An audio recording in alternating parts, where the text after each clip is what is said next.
Hello everyone. तो हमने पिछली क्लास में थोड़ा सा कवर किया था क्या, कौन सा topic, succession to a female intestate property. अगर कोई महिला विल बनाए बिना मर जाती है तो उसकी प्रॉपर्टी किस किस को बटेगी। इसके लिए हमने क्या क्या देखा था, हमने सेक्शन 15 देखा था और सेक्शन 16 पढ़ा था। और हमने सेक्शन 15(1)(a) को थोड़ा सा इलेबोरेट भी किया था। और हम इसके आगे के सेक्शन अब दोबारा पढ़ने जा रहे हैं। तो सेक्शन 15(1)(a) में क्या था कि सन, डॉटर, हस्बैंड और चिल्ड्रन ऑफ प्रीडिसीज चिल्ड्रन, अगर ये लोग हैं तो सिर्फ इन्हें ही प्रॉपर्टी मिल जाएगी, सारे वुमेन की, इन चार कैटेगरी के बच्चों को। और इनमें से कोई एक भी है तो बाकी नीचे के जो लोग थे जैसे heirs of husband, mother, father वगैरह, उन्हें कुछ नहीं मिलने वाला। सिर्फ ये सन, डॉटर, हस्बैंड इन सबको ही मिलेगा अगर ये है तो। ठीक है। फिर अब हम आते हैं 15(1)(b) में। और अगेन 15(1)(a) में हमने पढ़ा था कि चाहे बच्चे इलेजिटिमेट हो, लेजिटिमेट हो, वॉइड एंड वॉइडेबल मैरिज का हो या अडॉप्टेड हो, वो एज अ सन या डॉटर कहलाएगा और वो प्रॉपर्टी ले सकता है। लेकिन स्टेप सन या स्टेप डॉटर सन या डॉटर के अंदर नहीं आएंगे। ठीक है, बस आपको इतना याद रखना है 15(1)(a) में। अब हम आते हैं 15(1)(b) में, जो कि क्या कहता है, heirs ऑफ द हस्बैंड। ठीक है। अब अगर 15(1)(a) के कोई भी लोग प्रेजेंट है नहीं, है ना, इसका मतलब क्या है, ना ही सन है उस वुमन का जो मरी है, ना ही हस्बैंड है, ना ही डॉटर है ना, तब किसे मिलेगा प्रॉपर्टी, heirs ऑफ हस्बैंड को। ठीक है। अगर वुमेन शादीशुदा है और उसका हस्बैंड मर गया, उसके बच्चे भी नहीं है, इन दैट केस 15(1)(a) में से तो अब कोई भी नहीं है, तो अब हम किस पाएंगे, 15(1)(b) के लोगों पे, मतलब 15(1)(b) के लोगों में जो जो मेंशन है उन्हें प्रॉपर्टी मिलेगी, है ना। If a woman dies leaving without leaving behind her husband and children, अगर 15(1)(a) में हस्बैंड और चिल्ड्रन ऑफ प्रीडिसीज चिल्ड्रन नहीं है, तब प्रॉपर्टी किसे जाएगी, heirs ऑफ द हस्बैंड को। अब मैंने क्या बताया था पहले, अब हम इसे और डिटेल में देख लेते हैं। जहाँ पे भी heirs ऑफ द हस्बैंड आएगा तो सेक्शन 16 के क्लॉज 3 के अकॉर्डिंग क्या है, जहाँ पे भी heirs ऑफ द हस्बैंड आएगा वहाँ हम ये अस्यूम करेंगे, क्योंकि अब आ गया heirs ऑफ हस्बैंड, तो हम ये अस्यूम करेंगे अगर जहाँ पे भी heirs ऑफ हस्बैंड होगा, मान लो जहाँ पे भी उस वुमन के बच्चे नहीं है, हस्बैंड नहीं है, और ना ही कोई चिल्ड्रन ऑफ प्रीडिसीज चिल्ड्रन है, तो उस केस में प्रॉपर्टी किसे जानी है, heirs ऑफ द हस्बैंड को, है ना। ए का कोई नहीं है तो बी को ही तो जाएगी, है ना, बी की कैटेगरी में जो भी है, तो property heirs of the husband को चाहिए। अब हम heirs ऑफ द हस्बैंड कैसे निकालेंगे, इसके लिए हम ये अस्यूम करते हैं क्योंकि जो वुमन मरी है उसकी प्रॉपर्टी, ऐसा हम मानेंगे कि उसकी हस्बैंड की प्रॉपर्टी थी, है ना। मान लो ये वुमन एक्स मरी है, ठीक है, और एक्स अपने हस्बैंड, मैंने यहाँ पे बना रखा है चार्ट, हाँ। सो ये वुमन मरी है एक्स यहाँ पे, है ना, और इसका एक हस्बैंड था, वो उससे पहले ही मर चुका है ना। तो और इसके अपने कोई बच्चे नहीं है, तो इन दिस केस हम अभी ये बाद में देखेंगे, अभी हम सिर्फ ये मानते हैं कि अब सिर्फ हस्बैंड की मम्मी यानी कि एक्स की मदर इन लॉ ही बची है। तो इन दिस केस क्योंकि उनके कोई बच्चे नहीं थे, ना ही एक्स की कोई बच्चा था और ना ही एक्स का हस्बैंड बचा था, तो कौन बची, सिर्फ उसकी मदर इन लॉ। अब क्योंकि हस्बैंड और चिल्ड्रन नहीं है तो प्रॉपर्टी किसे जाएगी, heirs ऑफ द हस्बैंड को। अब heirs ऑफ द हस्बैंड कौन होंगे, इसके लिए हम क्या अज्यूम करेंगे कि ये जो एक्स की प्रॉपर्टी थी जो अभी हमें बांटनी है वो किसकी है, हम अज्यूम करेंगे कि वो एक्स की प्रॉपर्टी एच की थी, है ना। हम ये अज्यूम करेंगे कि assume the property will be assume to be of the husband. ठीक है। जब कोई चिल्ड्रन और हस्बैंड नहीं है वुमेन के, तो हम heirs ऑफ द हस्बैंड को प्रॉपर्टी देंगे और उन्हें प्रॉपर्टी देने के लिए हम अज्यूम करेंगे कि वो जो प्रॉपर्टी है जिसे हमें अभी बांटना है, जो एक्चुअली में वुमेन की प्रॉपर्टी है, हम ये अज्यूम करेंगे कि जो वो मरी हुई वुमेन की, डेड वुमेन की प्रॉपर्टी थी, हम ये अज्यूम करेंगे कि वो उसके हस्बैंड ही थी। ठीक है। और हम ये अज्यूम करेंगे कि वो हस्बैंड मरा है और वो हस्बैंड की प्रॉपर्टी थी, भले ही रियल लाइफ में वो प्रॉपर्टी एक्स यानी कि वुमेन की थी, लेकिन हमने क्या अज्यूम किया, in case of heirs of husband कि वो प्रॉपर्टी हस्बैंड की थी। अब हस्बैंड की प्रॉपर्टी कैसे डिवॉल्व होगी, सेक्शन 8 के अकॉर्डिंग, है ना। हमने माना कि वो हस्बैंड की प्रॉपर्टी थी और हस्बैंड मरा है, तो अब हस्बैंड की प्रॉपर्टी कैसे डिवॉल्व होगी, सेक्शन 8 के अकॉर्डिंग। सेक्शन 8 में क्लास 1 एयर कौन कौन है, उनमें से एक मदर भी है ना। यहाँ पे सिर्फ हस्बैंड की मदर यानी कि एक्स की mother in law air of husband है, अभी जिस केस की मैं बात कर रही हूँ।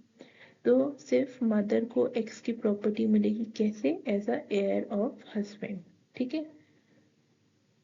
तो बेसिकली हमने इससे क्या जाना कि 15, जब 15 ए में कोई भी नहीं है, ना सन है, ना डॉटर है, ना हस्बैंड है, ना चिल्ड्रन ऑफ प्रीडिसीज्ड चिल्ड्रन है, तब 15 बी के लोगों को प्रॉपर्टी मिली थी। 15 बी कौन है, एयर्स ऑफ द हस्बैंड।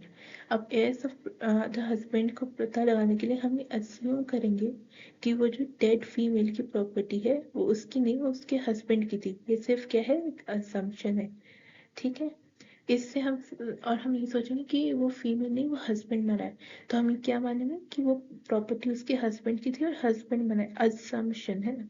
तो फिर अगर हमने माना कि वो प्रॉपर्टी उसके हस्बैंड की थी, तो हम कैसे डिवॉल्व करेंगे, as per section 8 of HSA। हम ये मान के चलेंगे कि हम उसके हस्बैंड की प्रॉपर्टी को काट रहे हैं ना, एयर्स ऑफ द हस्बैंड पता लगाने के लिए। अब हमने ये माना कि प्रॉपर्टी उसके हस्बैंड की थी, है ना। अब एयर्स ऑफ द हस्बैंड कौन कौन हो सकता है, मदर हो सकता है, सन ऑफ अ हस्बैंड हो सकता है ना। तो as per section 8 class 1 air जो भी है हस्बैंड के, उन्हें ये प्रॉपर्टी मिलेगी, ठीक है। It will be assumed that husband died immediately after woman dead and woman's dead and the property belong to the husband। जो कि मैं कह रही हूँ कि 15(1) भी किसे देता है, heirs of husband को वुमेन की प्रॉपर्टी देता है। heirs of husband जानने के लिए हम क्या अज्यूम करेंगे, एक तो ये कि प्रॉपर्टी हस्बैंड को बिलोंग करती है, और दूसरा ये कि हस्बैंड मरा है इन दिस केस, जिससे उसकी प्रॉपर्टी किस से डिवॉल्व हो सके, सेक्शन 8 से, उसके क्लास 1 एयर पर। अगर आपको ये थोड़ा कंफ्यूजिंग लगता है तो आप बस ये जानिएगा, जहाँ पे भी एयर्स ऑफ द हस्बैंड आएगा वहाँ पे आप ये देखिएगा कि हस्बैंड के क्लास 1 एयर कौन कौन से हैं। आप किन्हें ढूंढेंगे, हस्बैंड की मदर को, हस्बैंड के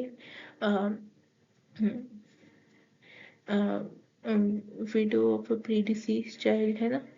आप ढूंढेंगे कि कोई स्टेप सन तो नहीं है वुमेन का, यानी कि मतलब वो हस्बैंड का बेटा है लेकिन किसी दूसरी लेडी से, जो वुमेन मरी है उनसे नहीं।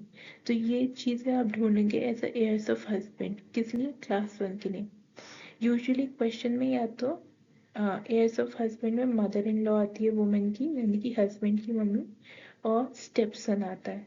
तो आप इतना भी याद रखोगे तो चल जाएगा, इतना कंफ्यूजिंग है नहीं, बट हाँ आएगा किसके अंदर, ये एयर्स ऑफ हस्बैंड के अंदर, है ना। तो अब हम थोड़ा सा और लेवल अप करते हैं और ये इसका प्रैक्टिकल लाइफ में देख लेते हैं। मान लो एक वुमन है एक्स, वो मर गई है और उसका हस्बैंड उससे पहले ही मर गया था, ठीक है, और उसके बच्चे भी नहीं है। तो 15(1)(a) की कैटेगरी में जो जो मेंशन है उनमें से कोई भी नहीं है, ना हस्बैंड है ना चिल्ड्रन है ना। तो फिर इन दिस केस वो अ, अ, और इन दिस केस उसका हस्बैंड भी नहीं है, बच्चे भी नहीं है, और ये एक्स मर गई है, क्या उसके पीछे क्या क्या बचे हैं, एक स्टेपसन एस, यानी कि वो है हस्बैंड का बेटा लेकिन किसी और लेडी से, तो एक स्टेपसन छोड़ा है और एक मदर इन लॉ छोड़ी है, यानी हस्बैंड की मम्मी, है ना। अब क्योंकि कैटेगरी ए में से कोई नहीं है, ना ही सन्स है, ना ही डॉटर्स है, ना ही हस्बैंड है, तो किन लोगों को प्रॉपर्टी मिलेगी in this case, category B, heirs of husband. और एयर्स ऑफ हस्बैंड कौन होंगे, हस्बैंड के क्लास 1 एयर्स, है ना।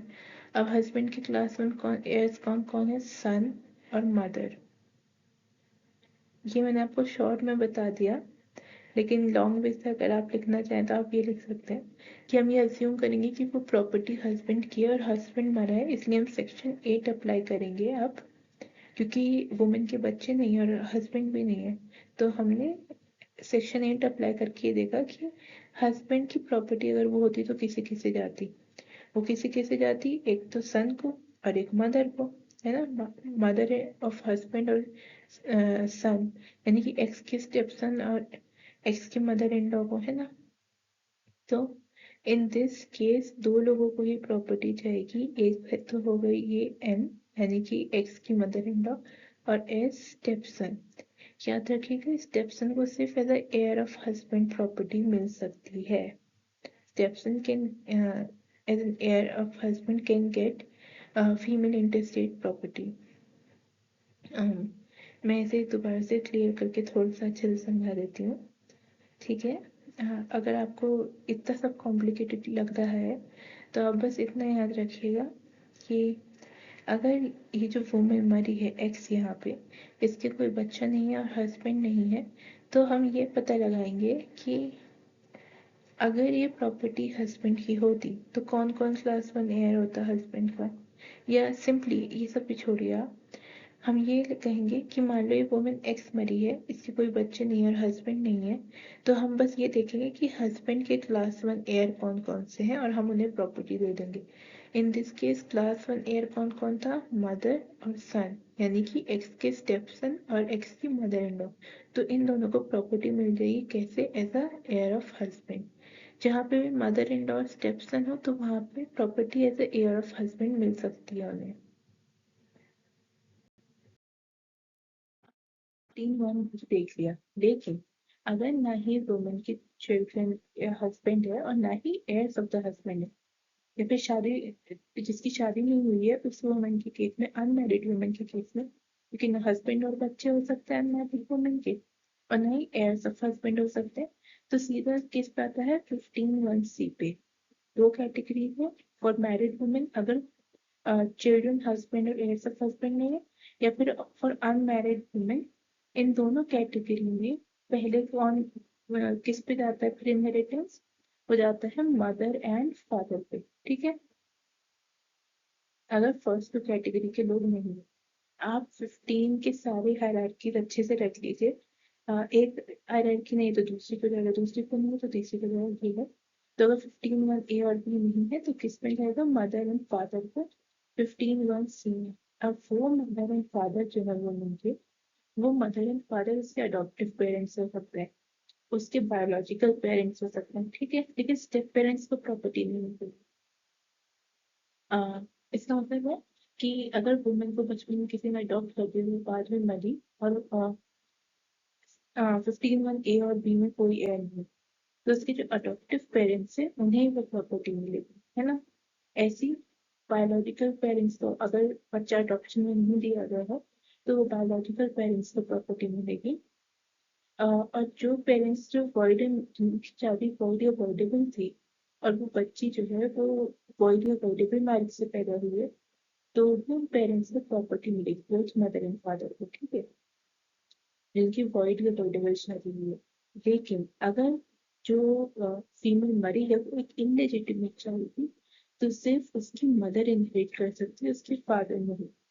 इन इलेजिटिमेट मतलब उससे लिव इन रिलेशनशिप में जो एक्चुअली में कंसिडर नहीं किया गया है, वो उन केसेस में जो चाइल्ड थी, मतलब जो वुमन मरी है अगर वो एक इलेजिटिमेट चाइल्ड थी, तो फिर उसकी सिर्फ मदर इनहेरिट कर सकती है, फादर नहीं। बाकी इन case of adoptive parents, void and voidable marriage, biological parents दोनों मदर एंड फादर इनहेरिट करेंगे, अगर अगर जिंदा हुए दोनों तो। अगर एक जिंदा हुआ तो एक इनहेरिट करेगा, ठीक है। तो 15(1)(c) क्लियर है। अब हम 15(1)(d) पे चलते हैं।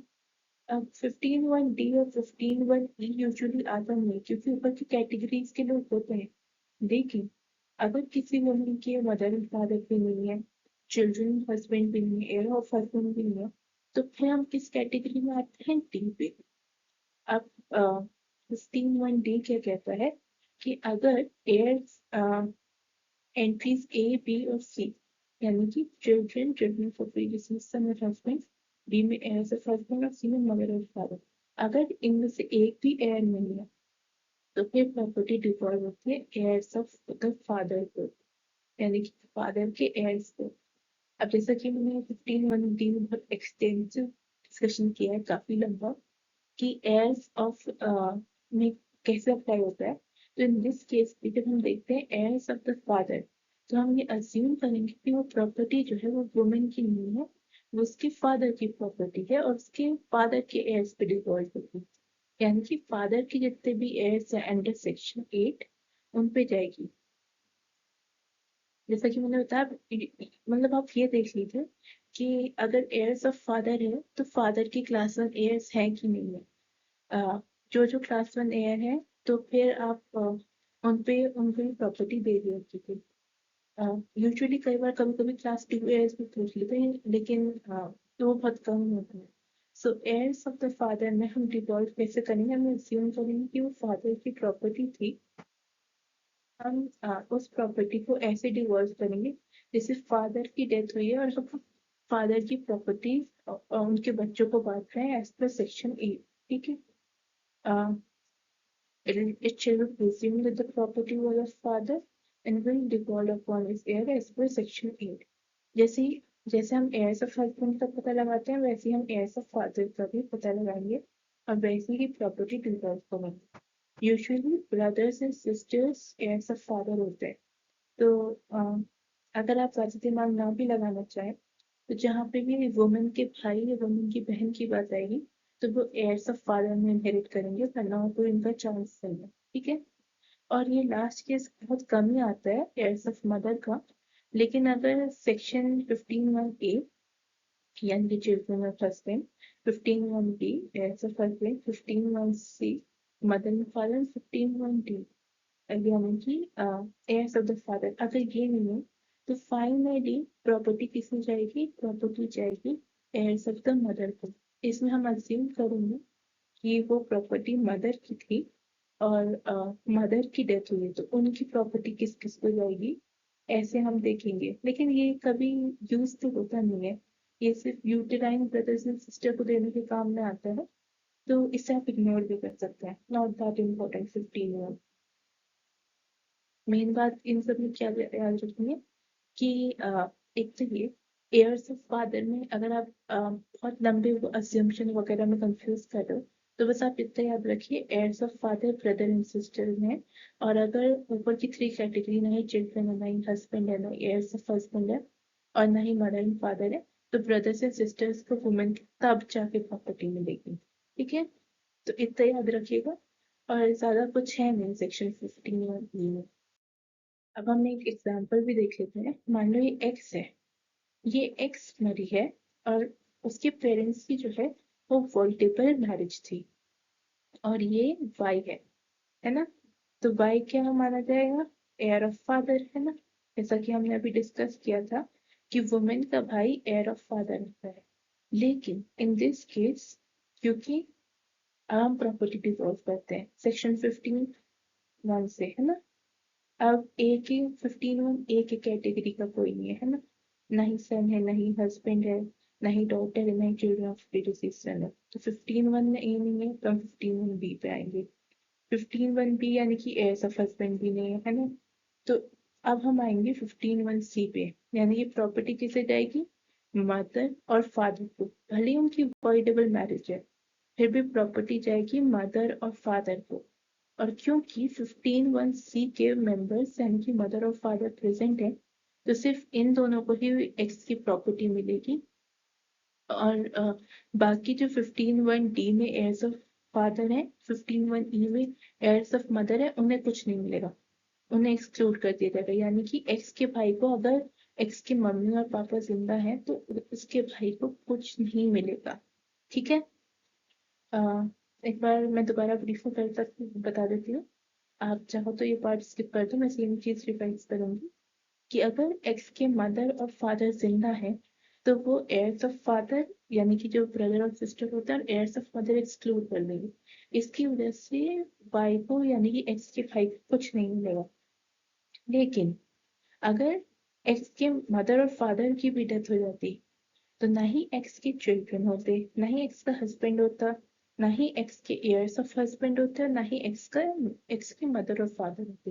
तो इसका मतलब 15(1)(a) में से कोई नहीं है, चिल्ड्रन एंड हस्बैंड में से कोई नहीं है, 15(1)(b) यानी एयर्स ऑफ हस्बैंड में से कोई नहीं, 15(1)(c) यानी मदर एंड फादर में से कोई नहीं है। तो फिर हम किस को प्रॉपर्टी देंगे, वो है 15(1)(d) heirs of father, in that case only, अगर मदर और फादर भी नहीं है इस एक्स के, और बाकी 15(1)A 15(1)B 15(1)C में से भी कोई नहीं, तब जाके एक्स के भाई यानी कि इस वाइफ को प्रॉपर्टी मिलती। लेकिन ठीक है, इस केस में तो हमने ये मतलब इस फैमिली ट्री में तो अभी तक हमने उन्हें नहीं मारा है, तो क्योंकि एक्स के मदर और फादर जिंदा है, सिर्फ उन दोनों को प्रॉपर्टी मिलेगी। ओके, समझ में आ गया 15(1)C के अकॉर्डिंग। और इन दोनों को प्रॉपर्टी क्यों मिलेगी मदर एंड फादर को, क्योंकि 15(1)A और 15(1)B में से कोई भी एड नहीं है। ठीक है, चलिए तो सो 15(2)A काफी इंटरेस्टिंग है, क्योंकि इसे हम एक काइंड ऑफ एक्सेप्शन समझ सकते हैं टू 15(1). अभी जितना सब हम पढ़ रहे थे वो क्या था, 15(1). तो 15(2)A क्या कहता है, 15(2)A कहता है कि अगर कोई फीमेल बच्चों के बिना मरी है, यानी कि उसके कोई बच्चे नहीं है, और उसकी प्रॉपर्टी उसने इनहेरिट की है मदर या फादर से, क्या की है, बच्चे नहीं है और प्रॉपर्टी इनहेरिट की है, इनहेरिट गिफ्ट वगैरह से मिला है, तो 15(1)A अप्लाई होगा। सिर्फ inherited from mother and father, सिर्फ इन्हीं, अगर ये दो कंडीशन प्रेजेंट है तभी 15(1)A अप्लाई होगा। अगर ये केस है कि नहीं उसके बच्चे हैं और उसने प्रॉपर्टी मदर या फादर से अपने इनहेरिट की है, तो फिर वो प्रॉपर्टी 15(1) का जो हायरार्की दिया हुआ है ना, सिर्फ फॉलो नहीं करेगी, फिर वो जाएगी किससे, heirs of the फादर को। ठीक है, चाहे ऊपर, चाहे मतलब हस्बैंड भी प्रेजेंट है तो भी, इन दिस केस अगर इनहेरिटेड फ्रॉम मदर या फादर है तो वो heirs of the फादर को जाएगी। heirs of the फादर में हमने बताया ही था कि कैसे करते हैं। हम अज्यूम करेंगे कि प्रॉपर्टी फादर की है और फादर की डेथ हुई है, तो जितने भी फादर के एज पर सेक्शन 8 एयर्स हैं, उन्हें क्लास 1 एयर्स को प्रॉपर्टी मिल जाती है। और अगर क्लास 1 एयर्स नहीं होंगे तो क्लास 1 2 को एयर्स, क्लास 2 एयर्स को प्रॉपर्टी मिल जाएगी फादर की, है ना। तो एयर्स ऑफ फादर में क्या अज्यूम करेंगे कि फादर की प्रॉपर्टी है, फादर की डेथ हुई है, और सेक्शन 8 के अकॉर्डिंग जो क्लास 1 एयर्स है, ये क्लास 1 एयर्स नहीं है तो क्लास 2 एयर्स इनहेरिट करेंगे वो प्रॉपर्टी। इसमें अगर हस्बैंड जिंदा भी हुआ, अगेन मैं रिपीट कर रही हूँ, तो भी उसे प्रॉपर्टी नहीं मिलने वाली है। और ये बात भी बहुत अच्छे से आप नोट कर लीजिए, ये मैं बार बार इसलिए बता रही हूँ क्योंकि कई बार आप कंफ्यूज हो जाते हो। 15(2)A तभी अप्लाई होगा जब उसका कोई भी बच्चा नहीं है और उसने प्रॉपर्टी इनहेरिट की है मदर और फादर से। इनहेरिटेंस फ्रॉम मदर और फादर ही की वर्ड है। ठीक है, अगर प्रॉपर्टी मदर एंड फादर ने गिफ्ट विल या प्रिस्क्रिप्शन में दी है तो फिर वो 15(1)A में आएगा। सिर्फ inherited property from mother and father अगर मिली तभी 15(2)A एप्लीकेबल होगा। अब हम एक एग्जांपल भी देख लेते हैं, ठीक है। मान लो एक वुमेन थी एक्स, ठीक है, उसने अपने फादर से एक प्रॉपर्टी इनहेरिट की थी। अब ये वुमेन मर गई, अब इसकी प्रॉपर्टी हम कैसे डिवॉल्व करेंगे, हम पहले देखेंगे कि क्या इसके बच्चे हैं कि नहीं है, इश्यूज, है ना। अब हमने देख लिया कि बच्चे नहीं है इस वुमेन के, ठीक है, और प्रॉपर्टी कैसी है, सेकंड है कि प्रॉपर्टी इनहेरिटेड फ्रॉम फादर है, तो क्या अप्लाई होगा, सेक्शन 15(2)A। इसके हिसाब से वुमेन की प्रॉपर्टी कैसे डिवॉल्व की जाएगी, to the heirs of father. अगर वुमेन ने प्रॉपर्टी इनहेरिट की है फादर से और बच्चे नहीं, तो एक्स की प्रॉपर्टी heirs ऑफ फादर को दी जाएगी। अब heirs ऑफ फादर कौन होते हैं, ये देखने के लिए हम ये अज्यूम करेंगे कि एक्स की प्रॉपर्टी जो थी वो उसके फादर की प्रॉपर्टी और फादर की डेथ हुई है। ठीक है, तो फादर की प्रॉपर्टी है तो क्लास 1 heirs को देखेंगे हम as per section.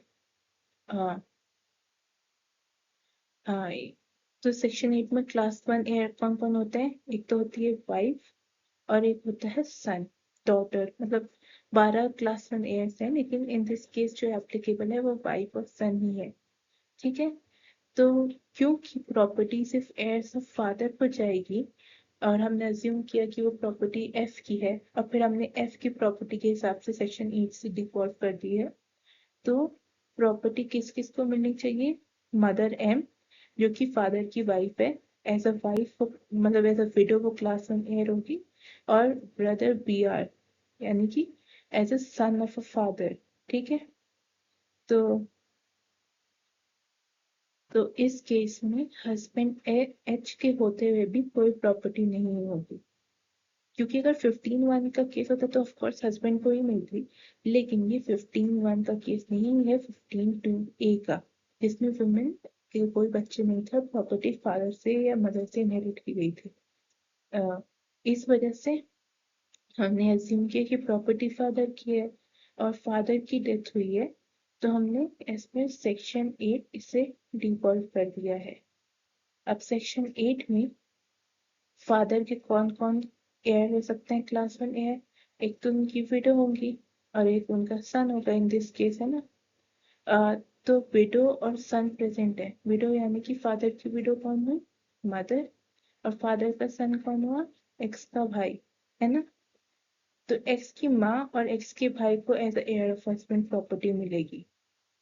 I hope ये ज्यादा कंफ्यूजिंग नहीं हो और मैं इसे अच्छे से समझा पाऊँ, बट मैं एक बार फिर से कोशिश करती हूँ इसे समझाने की। इन दिस केस हस्बैंड के होते हुए भी क्योंकि एक्स की डेथ हुई है, उसने प्रॉपर्टी हमने ये अज्यूम किया कि फादर से इनहेरिट की है, तो हम ये मानेंगे अब क्योंकि इशू नहीं है, अब प्रॉपर्टी फादर से इनहेरिट की है, तो किसे जाएगी सारी प्रॉपर्टी, एयर्स ऑफ फादर को। यहाँ पे एयर्स ऑफ फादर कौन कौन है, एयर्स ऑफ फादर हम देखते हैं एज पर सेक्शन 8। हम ये मान लेंगे कि फादर की प्रॉपर्टी है, और फादर की प्रॉपर्टी कैसे डिवॉल्व होगी, सेक्शन 8 के अकॉर्डिंग। ठीक है, सेक्शन 8 में होते हैं क्लास 1 एयर। तो अब हम ये मानेंगे कि फादर की प्रॉपर्टी है, तो किसे किसे जानी चाहिए, एक तो फादर की विडो को यानी कि एक्स की मम्मी को, और फादर के सन को यानी कि एक्स के भाई को। तो as a heir of father, mother और ब्रदर ने प्रॉपर्टी ले ली। ठीक है, ये है 15(2)A। दो चीजें चेक करनी होंगी अगर आपको 15(2)A अप्लाई करना हो। एक तो ये कि एक्स यानी कि वुमन के कोई बच्चे ना हो, अगर बच्चे होंगे तो सारी प्रॉपर्टी उन्हें चली जाएगी, आ, उसमें भी हस्बैंड को इंक्लूड नहीं किया जाएगा। ठीक है, सिर्फ और सिर्फ किस केस में, अगर फादर या मदर से प्रॉपर्टी इनहेरिट की हो। अगर बच्चे होंगे तो सारी प्रॉपर्टी बच्चे को चली जाएगी, लेकिन अगर बच्चे ना हो और प्रॉपर्टी एक्स ने फादर से इनहेरिट की हो, in that case heirs of the father को प्रॉपर्टी जाएगी एज पर 15(2)A। अब हम आगे बढ़ते हैं। अब आता है 15(2)B। ये भी एक्सेप्शन टू 15(1) है और कहीं ना कहीं 15(2)A की तरह से है। ये कहता है कि अगर जो वुमन मरी है वो बिना बच्चे के मरी है, यानी कि शी डाइड इशूलेस, और उसने प्रॉपर्टी अपने फादर इन लॉ या हस्बैंड से इनहेरिट की है, तो फिर आ, ये जो प्रॉपर्टी है किसे जाएगी, heirs ऑफ द हस्बैंड को, and not as per section 15(1). कब, जब एक उसने कोई बच्चा नहीं छोड़ा, if she is issueless and the property is inherited from her husband और फादर इन लॉ। ठीक है, अ, तो लेकिन अगर उस वुमन के बच्चे थे, ठीक है, लेकिन उसने प्रॉपर्टी इनहेरिट की है हस्बैंड या फादर इन लॉ से, तो सिर्फ वो प्रॉपर्टी बच्चों को जाएगी। uh, ये काइंड ऑफ एक्सेप्शन है फ्रॉम 15(1).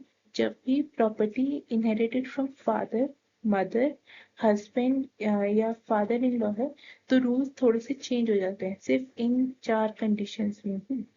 जब इनहेरिट की हो हस्बैंड, फादर, मदर या फादर इन लॉ से। ठीक है, हाँ। तो एज मैंने बताया था एयर्स ऑफ हस्बैंड में हम क्या अज्यूम करेंगे, हम अज्यूम करेंगे कि हस्बैंड की प्रॉपर्टी है और हस्बैंड की डेथ हुई है, तो हम उसकी प्रॉपर्टी एज पर सेक्शन 8 उसकी क्लास 1 एयर्स को मार बांट देंगे, और अगर क्लास 1 एयर्स नहीं है तो हस्बैंड के क्लास 2 एयर्स को बांट देंगे, लेकिन वो फिर जाएगा किसे, सिर्फ और सिर्फ एयर्स ऑफ हस्बैंड को एज पर सेक्शन 8। ठीक है, हाँ। और अगर वुमेन जो है उसने डाइवोर्स किया है और उसके पुराने या प्रीवियस मैरिज से चिल्ड्रन है, तो वो भी इश्यूज में काउंट किए जाएंगे और 15(1) 15(2) भी अप्लाई नहीं होगा।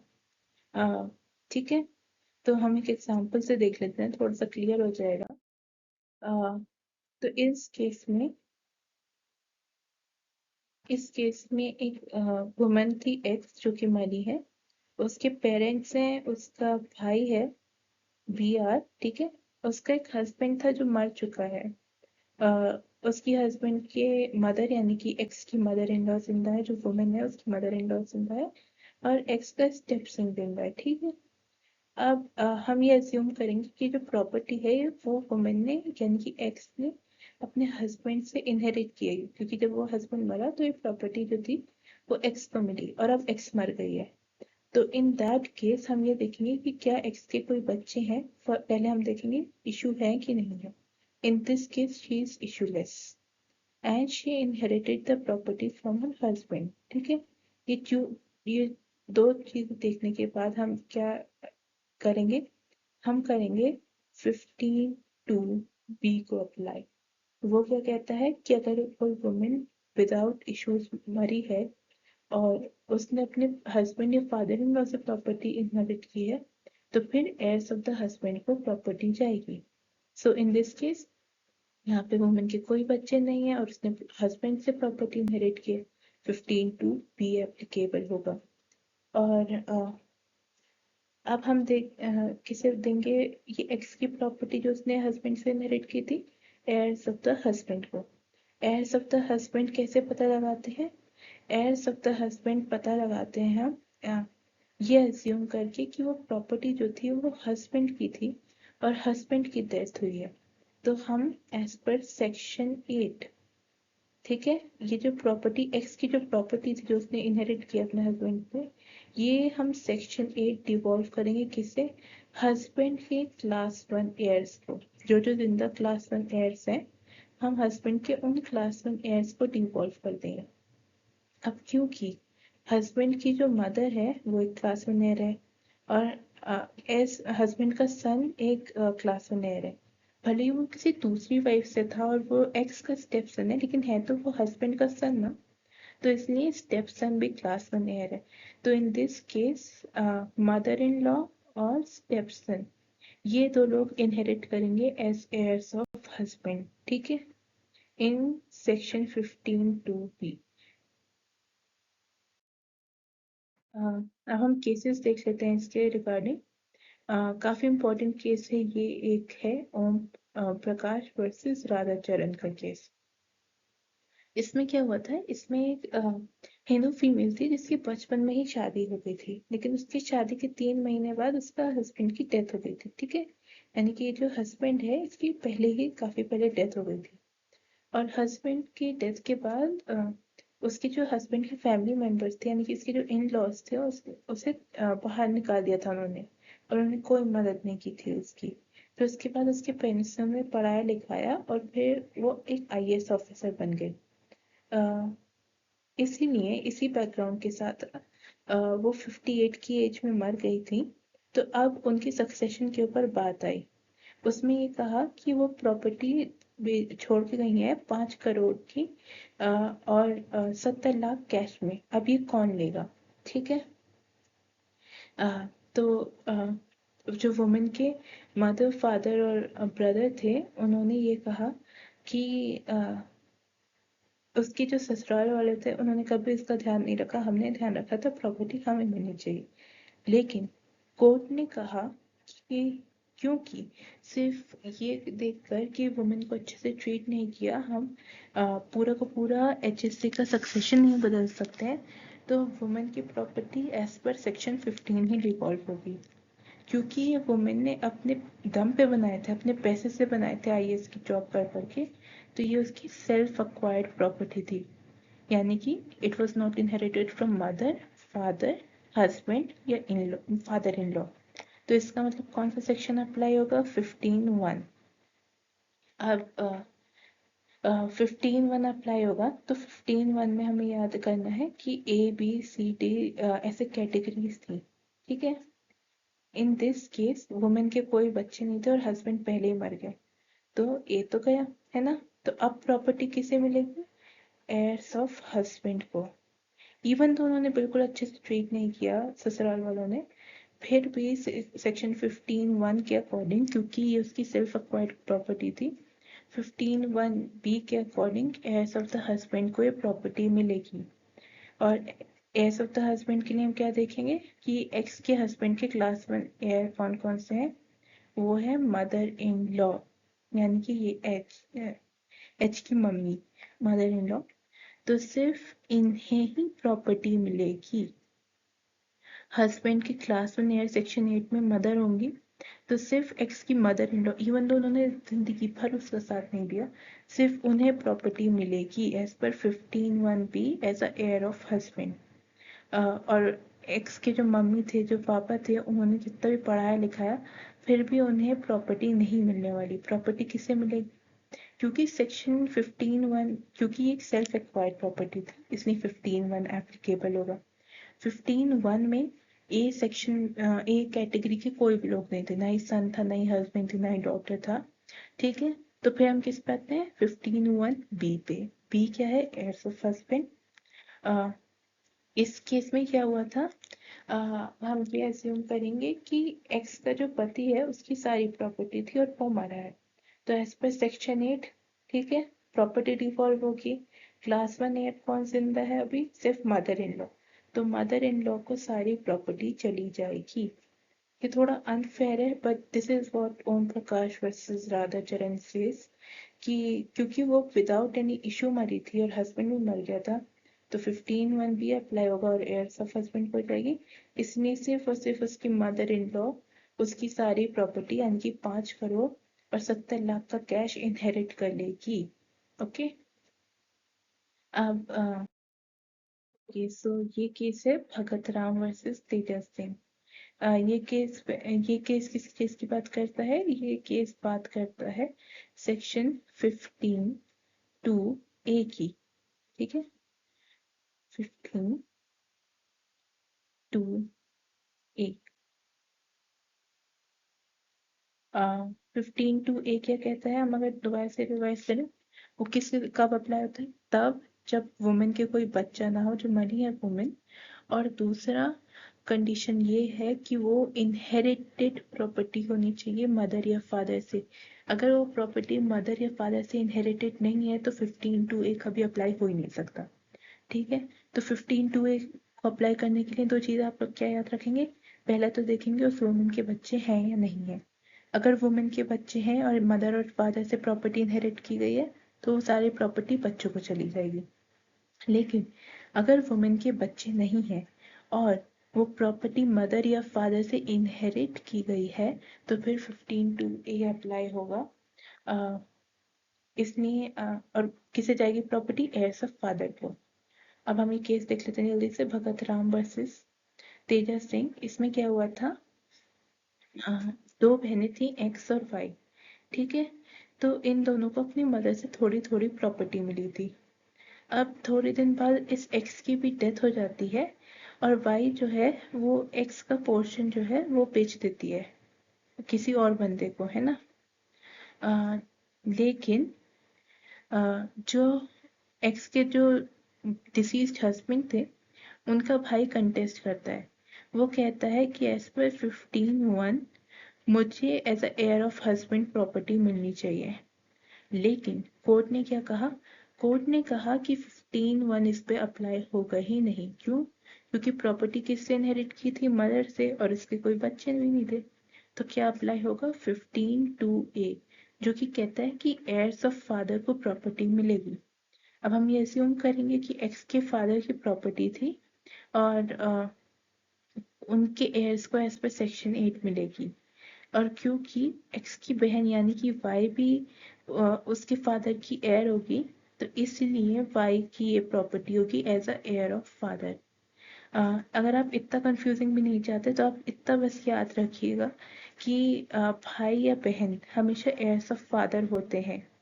तो जहाँ पे भी heirs ऑफ फादर आए तो भाई या बहन अगर होगा तो आप उन्हें प्रॉपर्टी दे देना।